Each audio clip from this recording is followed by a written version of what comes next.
Wala akong planong ikwento pa ito kanino man. 31 taon na ang nakalipas mula nang mangyari ang lahat ng ito. Pero hanggang ngayon, kapag madilim, kapag brownout at tahimik ang buong kapitbahayan, may naririnig pa rin ako. Yung parang may naglalakad na nakayapak sa sahig, malapit sa pinto ng aking kwarto. Katulad ng ilan sa nagpadala ng kwento sa inyo, lalakasan ko na din ang loob ko na ibahagi ang kwentong akala ko ay sa imahinasyon at palabas sa telebisyon, radyo at sinihan lamang nangyayari. Kayo na po ang bahalang humusga kung maniniwala ba kayo o hindi. Basta isa lang ang sasabihin ko sa inyo. Tunay na nangyari sa amin ito.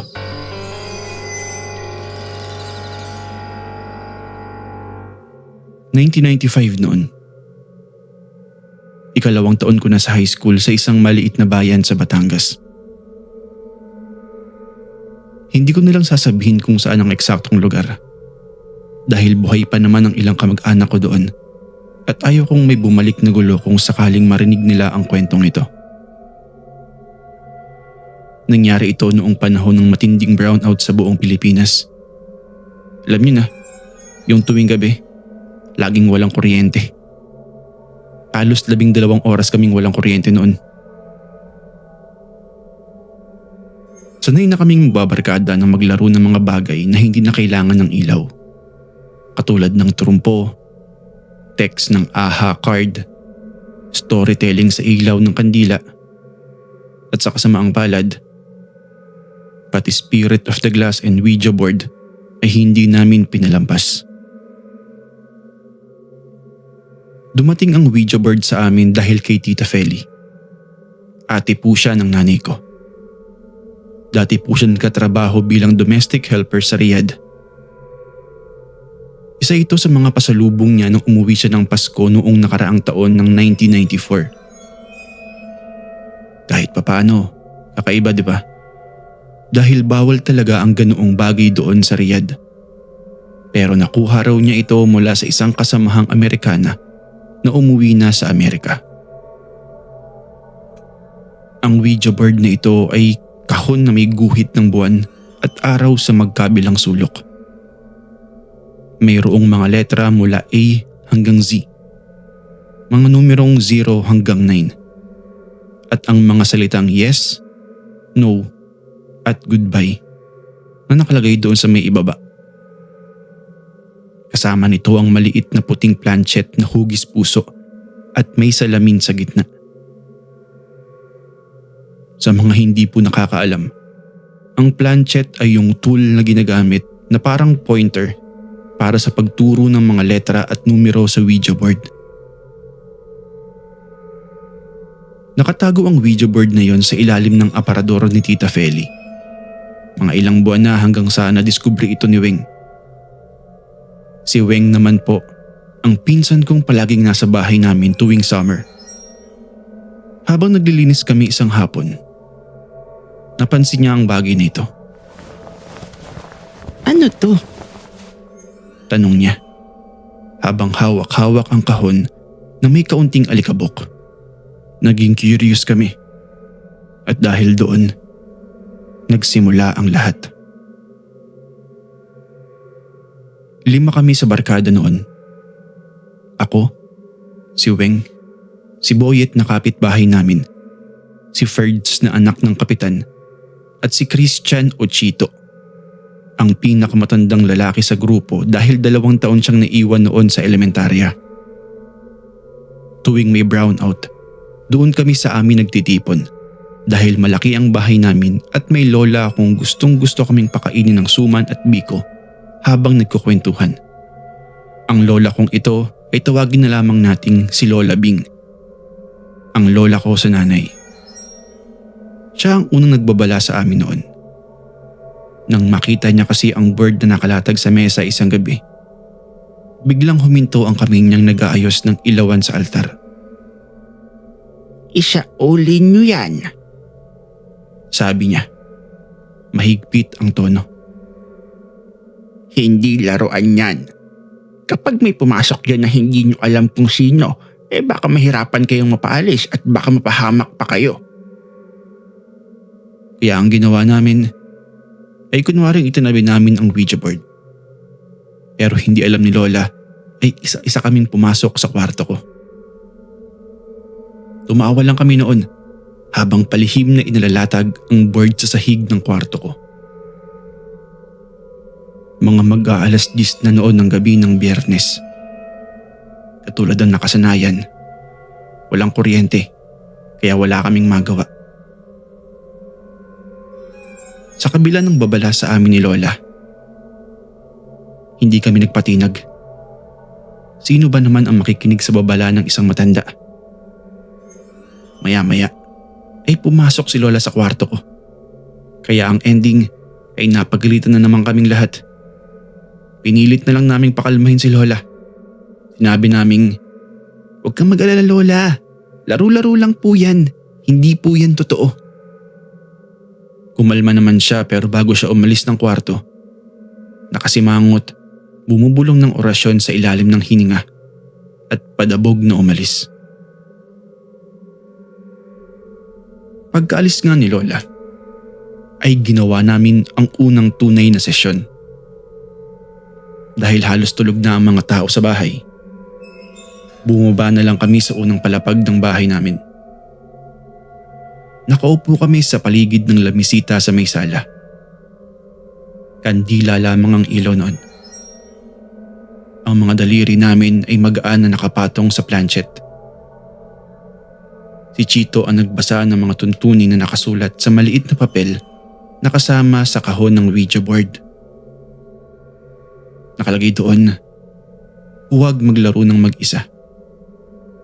Huwag hayaang lumabas ng board ang planchet nang hindi dumadaan sa salitang goodbye. At huwag tatanggapin ang sinumang espiritong ayaw magsabi ng kanyang pangalan.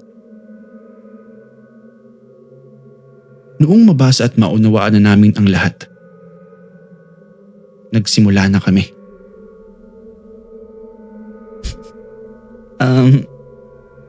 Hello? Meron bang naririto? Tanong ni Weng. Boses na kumakatal sa pagitan ng seryoso at natatawa. Tumingin lang ang lahat sa kanya. Nagpipigil ng tawa sila Ferds at Chito. Si Boyet, seryoso. Ako naman nakatingin lang kay Weng. Hindi rin noon gumalaw ang planchet sa loob ng ilang segundo. Tapos, maya-maya lang, dahan-dahan, gumalaw na ito.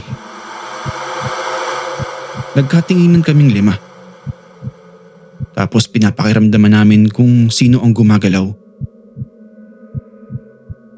Noong una akala ko nga si Chito ang nagtutulak dun sa planchet.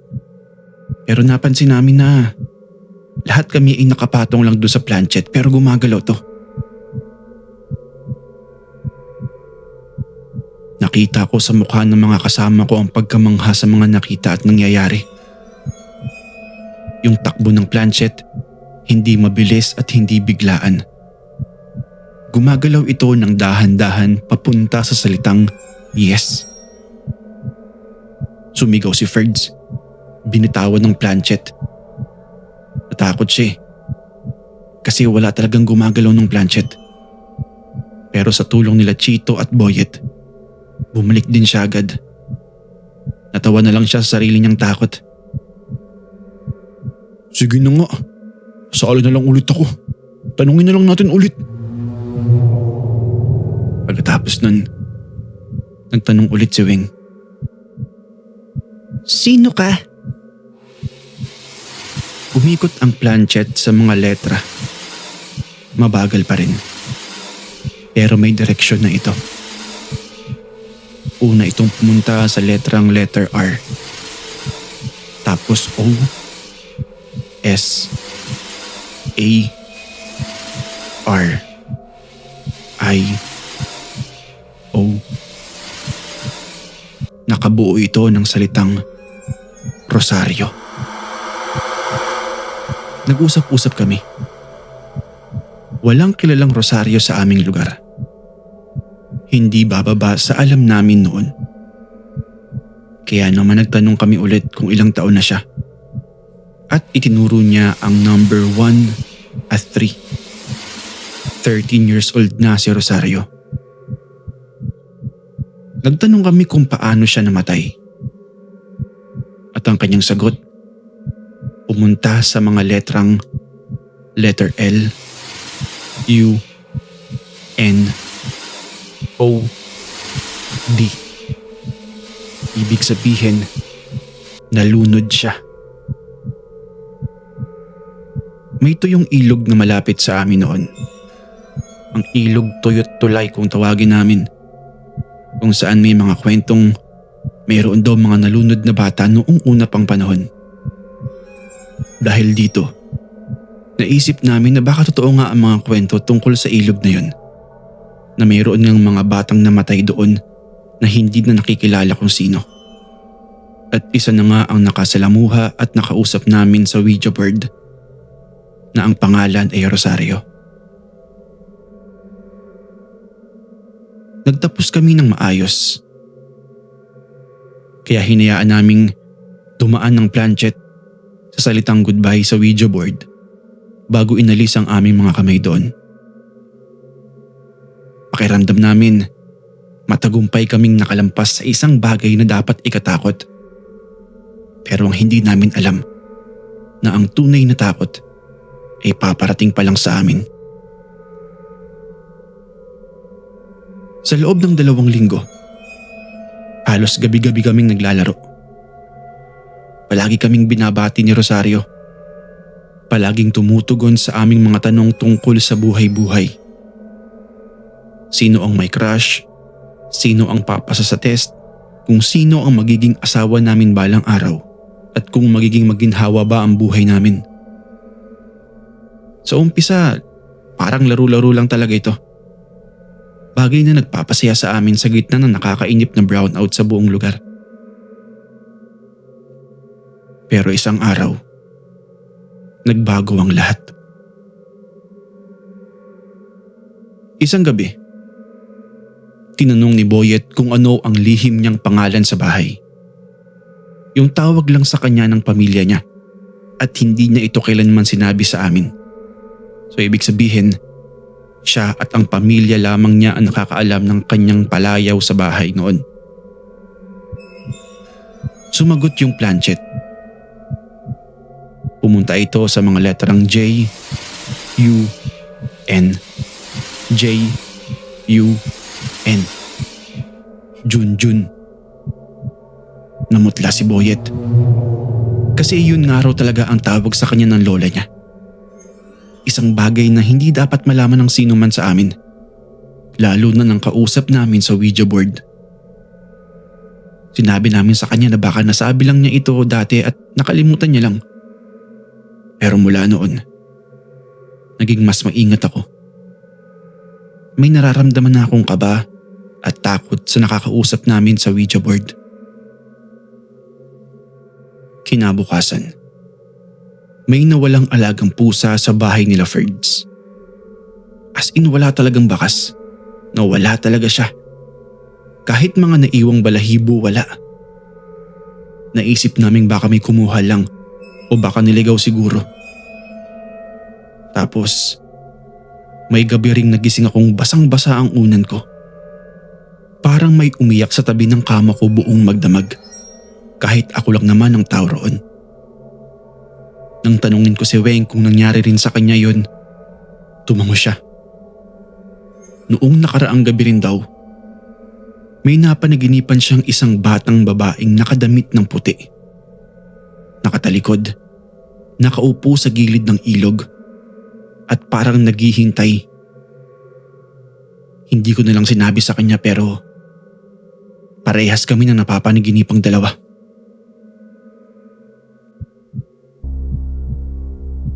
Isang gabi ng 16 ng Agosto. Hindi ko malilimutan ang petsa na yon. Araw ng Miyerkules. Nagkasakit bigla si Lola Bing. habang inaalagaan namin siya sa ospital ng probinsya. Kinausap niya ako. Tapos kinuha niya ang kamay ko gamit ang kanyang nanginginig na kamay. Sinunog nyo ba? Hindi ba ang sabi ko sa inyo, huwag nyong gagalawin yon. Isauli nyo na lang kung ayaw nyong sunugin, apo. Yun ang sabi niya sa akin. Nung una naguguluhan pa ako kung anong sinasabi ni Lola. Pero naalala ko yung Ouija board. Hindi ko sinabi sa kanya na hindi namin yun ginawa. Kaya naman umuwi ako ng gabing yun. At sa halip na ibalik ang board kay Tita Feli, iniwan ko na lamang ito sa ilalim ng kama ko.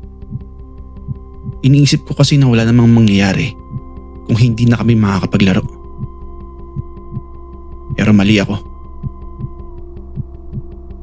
Pagkatapos kong kumuha ng ilang gamit para kay Lola, ay bumalik ulit ako ng hospital para doon ay alagaan siya. Noong gabi na yon, dahil wala nga ako sa bahay para maglaro, nagpa siya ang tatlo na sina Boyet, Ferds at Chito. Nandoon na lang daw maglaro sa bahay nila Boyet. Pilit nilang sinasama si Weng.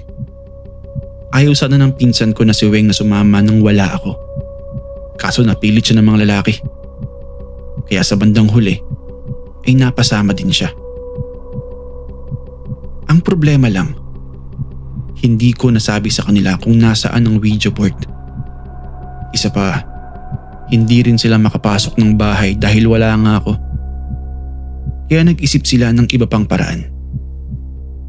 Gumamit sila ng papel at baso. At gumuhit ng ilang larawan na katulad ng sa Spirit of the Glass na sikat noong mga panahong yun. Sinulat nila ang mga letra sa bilog ng kartulina. Inilagay ang baso sa gitna at nagpailaw sila ng 3 kandila. Ayon kay Weng, noong ikinukwento niya sa akin ang mga nangyari, sumagot daw agad ang espiritu. Mabilis daw. Pero napansin niyang marahas at parang bayolente ito. Ibang-iba sa dating banayad na paggalaw ni Rosario na lagi naming nakakausap. "Sino ka?" tanong nila. Gumalaw at umikot ang baso. Mabilis. Hindi nila kayang sabayan sa mga daliri nila. Pumunta ito sa mga letrang R, O, S, A, R, I, O. Rosario ulit ang binigay na pangalan. Pero may kakaiba raw sa paraan nito ngayon ng pagsagot. Hindi na siya parang dalagang mahinhin ang bawat sagot na tinutugon niya sa mga tanong nila. Nang tanongin nila kung bakit hindi ako kasama, sumagot ito ng H, I, N, T, I, P, A, R, E, H, O. Hindi pareho. Nang tanungin nila kung anong ibig sabihin noon, biglang tumigil ang baso.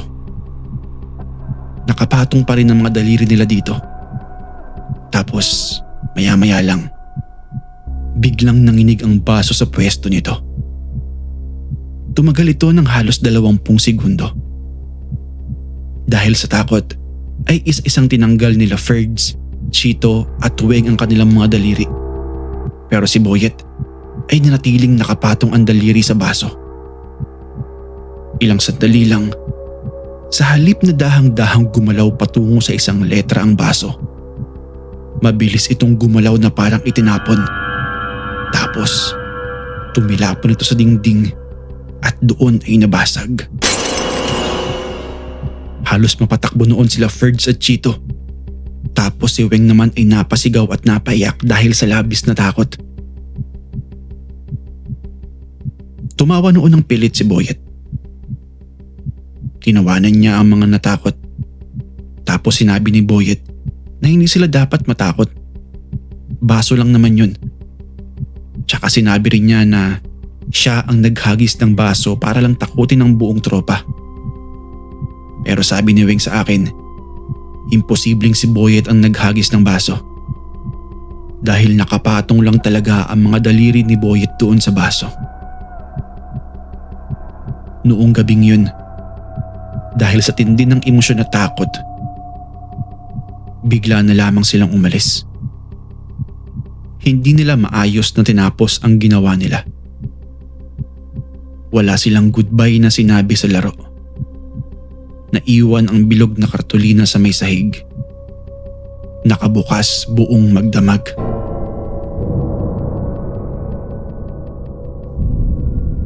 Simula noon, hindi na naging maayos si Boyet. Noong una, maliit lang ang pagbabago sa kanya. Mas tahimik siya sa klase. Hindi na siya kumakain ng normal. Tapos madalas nakatingin sa malayo na para bang may hinihintay. Pagkalipas ng 1 linggo, nagsimula ang mga bagay na hindi ko maipaliwanag hanggang ngayon. Nagising ang nanay ni Boyet isang gabi dahil sa kaluskos sa may kusina. Nang puntahan niya ito, nakita niya ang anak niya. Nakatayo sa gitna ng dilim. Nakaharap sa dingding at hindi kumikibo. Nang tawagin niya ang pangalan nito, dahan-dahang lumingon si Boyet. Tapos dahan-dahan itong ipinaling ang ulo sa kanyang kanang balikat. Hindi gumagalaw ang balikat ni Boyet noon. Yung ulo lang talaga. Sa sobrang pagkapaling nito, ay talagang nagdikit daw ang ulo at balikat ni Boyet. Tumingin ito ng diretso sa nanay niya. Sabay ngiti ng nakakakilabot. Ayon din sa nanay niya, iba ang mukha ng anak niya noong mga sandaling yun. Hindi niya masabi kung paano pero parang hindi na si Boyet. Nagsimula rin magsalita si Boyet habang natutulog siya. Ang pinaka nakakatakot dito ay gamit niya ang boses na hindi kanya. Mayroong mababa, mabagal at paulit-ulit na sinasabi ang parehong bagay. Hindi pa tapos ang laro. Bakit kayo umalis? Naririnig raw ito ng nanay niya halos gabi-gabi. Ako naman sa aking parte ay may sarili ring karanasan noong mga gabing nangyayari yon kay Boyet. Isang hating gabi, gising akong nakahiga at malinaw kong naririnig ang tinig ng batang babae. Malapit lang ito. Parang nasa loob mismo ng kwarto ko ang tumatawag sa pangalan ko. Hindi ito parang panaginip kasi buong-buo ang malay ko. Ang sabi noon, "Bakit hindi ka na naglalaro?" Tanong nito. Boses na parang bata pero may kakaibang lalim. Katulad ng maraming boses na sabay-sabay na sinasabi ang parehong salita. Hindi ako gumalaw. Hindi ako makahinga ng maayos at hanggang sa sumikat ang araw ay wala akong maayos na tulog. Kinaumagahan, sinabi ko ang lahat kay Lola Bing. Sakto naman kasi pauwi na siya mula sa ospital noon. Napatahimik siya ng matagal. Tapos tinanong niya kung sino ang huling nakahawak sa baso bago ito nabasag. Si Boyet po, Lola. Sagot ko sa kanya. Tapos umiling-iling siya. Kailangan nating pumunta doon. Ngayon din. Tawagin mo ang mga kaibigan mo. Tinawag ko nga silang lahat. Pero wala si Boyet. Nang makumpleto kaming 4, dinala niya kami.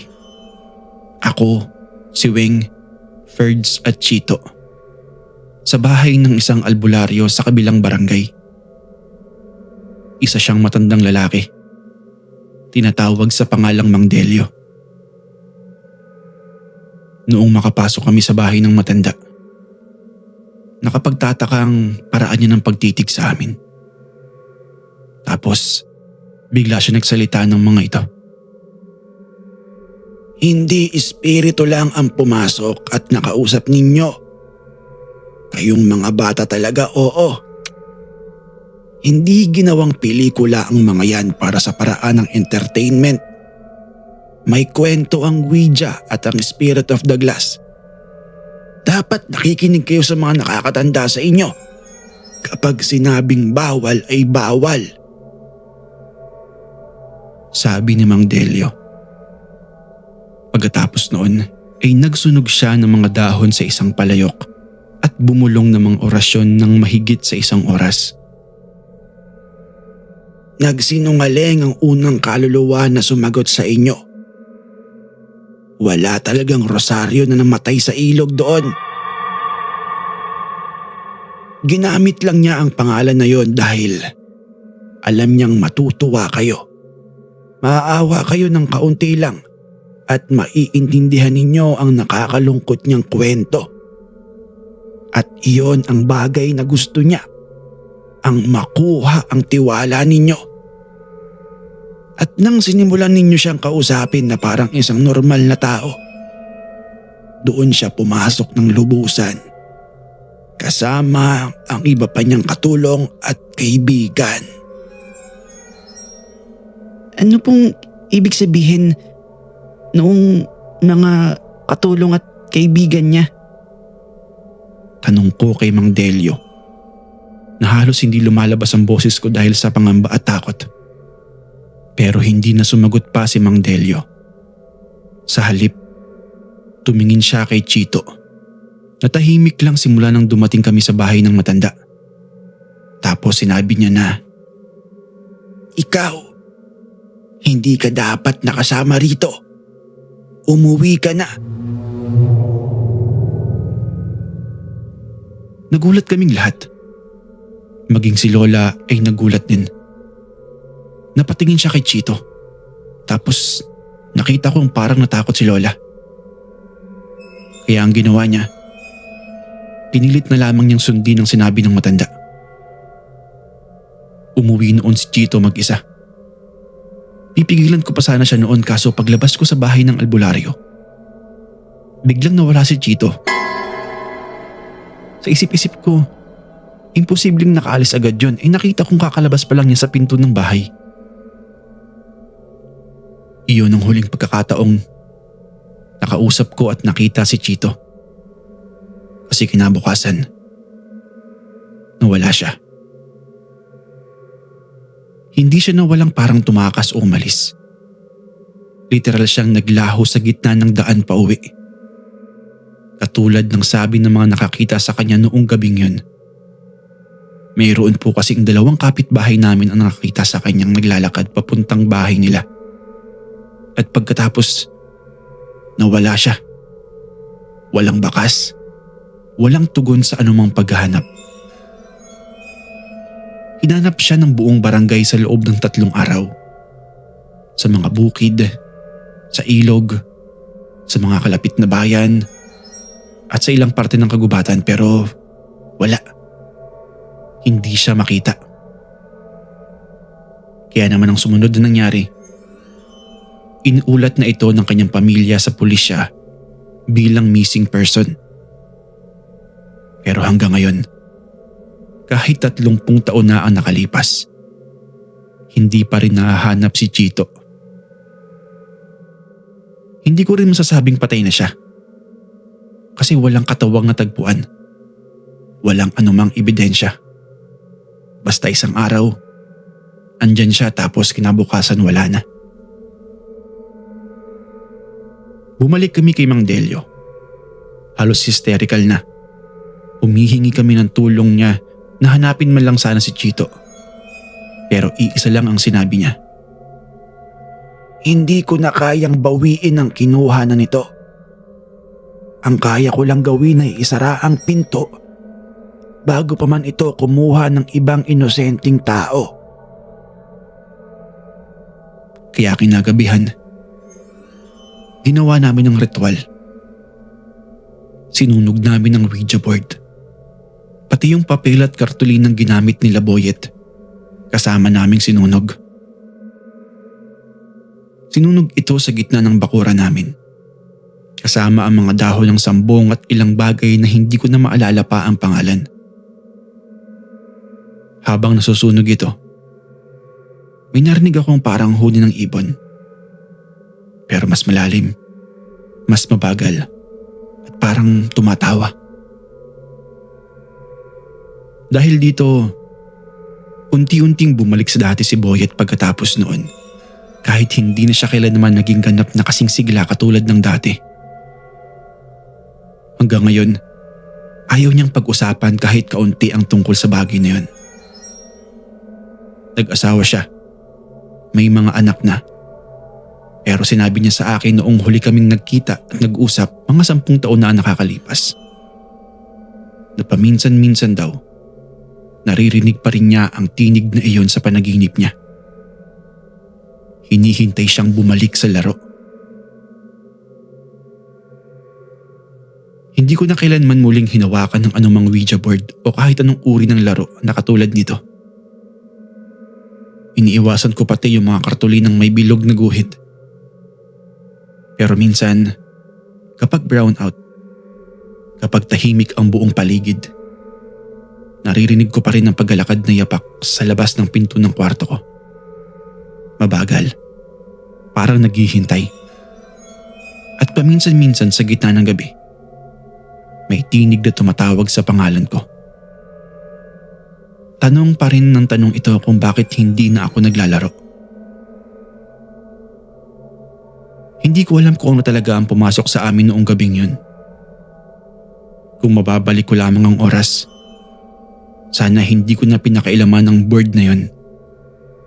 Sana pinigilan ko ang sarili kong maglaro. At sana nakinig kami noon kay Lola Bing. E di sana maayos pa kaming lahat at hindi na nawala si Chito. Wala rin akong ideya kung ano ang tunay na pagkatao noong una naming nakausap na si Rosario. Baka isa siyang bagay, isang matanda, as masama o baka naman isa siyang demonyo. Gumagamit lamang ng pangalan ng isang batang totoong namatay para makapasok, makatukso at magamit kami. Hindi ko rin alam kung ano talaga ang nangyari kay Chito. Kung saan siya napunta, kung buhay pa ba siya sa isang lugar na hindi namin alam, o kung isa na siyang parte ng anumang kumuha sa kanya. Ang tanging alam ko, hanggang ngayon, hindi pa rin tapos ang larong nasimula namin. At kung mayroon man ako maipapayo sa inyo, ito lang ang masasabi ko. Kapag may binuksan kayong pinto, kahit gaano pa ito kaliit, tiyakin ninyong maayos na itong maisasarado bago kayo umalis. Kasi minsan, hindi lahat ng bagay ay nagpapaalam ng tama. Hindi lahat ay hinahayaang umalis. Bigla ka na lamang nilang kukunin sa paraang hindi mo inaasahan.